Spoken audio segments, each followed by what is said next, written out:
Hey guys, it's Brandon Miniman from Pocketnow.com. The Motorola Droid RAZR Maxx has a battery that is far larger than any other smartphone out there. That means that you get a ton of battery life, but you pay for it. It's $100 more on Verizon Wireless, and also it makes the phone a little bit thicker, but not by much.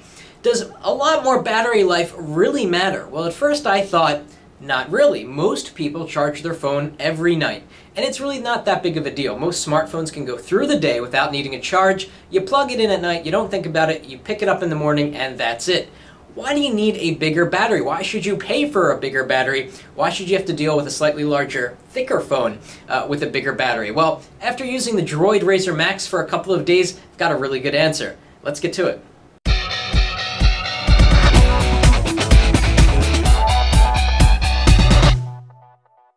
So what I realized in the last 2 days is that I've become so accustomed to thinking about battery life that it's changed my usage of a phone.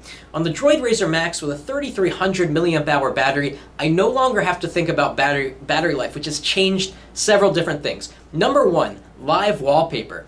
Android gives you this ability to load live wallpaper. It's always had that ability, and it really is a cool feature that brings some life to your home screen. One of my favorite live wallpapers is called Crazy Colors. As you can see, it's just kind of an explosion of colors in the background, and it absolutely destroys, mutilates battery life. In fact, you can watch the battery settings and see that the live wallpaper Crazy Colors will bring down your battery life more than anything else.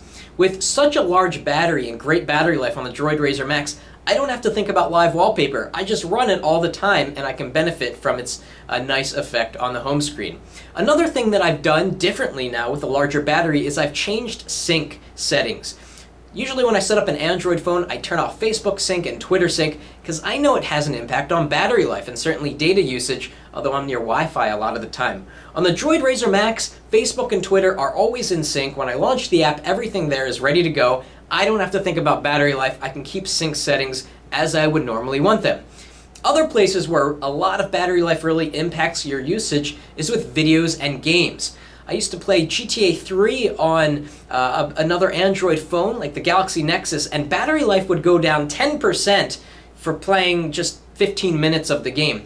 On the Droid RAZR Maxx with the huge battery, I can play for a couple of hours, and battery life is certainly affected 10 or 20%, but not nearly to the extent that I would find on another device. So videos, games, live wallpaper, syncing, and another two areas that you really don't think about because most people are pre-programmed to worry about battery life and to cut down on phone usage is the charger. I always know where my phone chargers are because I get a little bit of anxiety thinking of what happens if I run out of juice on my phone. What if it's the end of the day, I need to go out and I'm at 0%? How will I make a call? How will I check my email? With so much battery life, I don't think about being near a charger anymore. I could go away for a couple of days and not even bring the charger. I could leave it at home and stop thinking about having to keep my device plugged in all the time. So there are a lot of ways that having a bigger battery really matters, and you don't think about it that much because we're so used to charging our phones all the time. But you can use a phone as you wish. You don't have to make compromises and sacrifices. And the cool thing about the Droid RAZR Maxx is that the trade-off isn't that big. It's $100, yeah, and that's a lot. And it also adds 2 millimeters of depth. But you still get a really cool Android phone that's very fast, that is still quite slender, in fact thinner than most phones out there, plus it has amazing battery life. So, should you pay $100 more for a bigger battery? And I say absolutely it's worth it. It changes the way that you use your phone. Anyhow, just a little rant on battery life. If you like this editorial, give us a thumbs up and thanks for watching. That's it for now.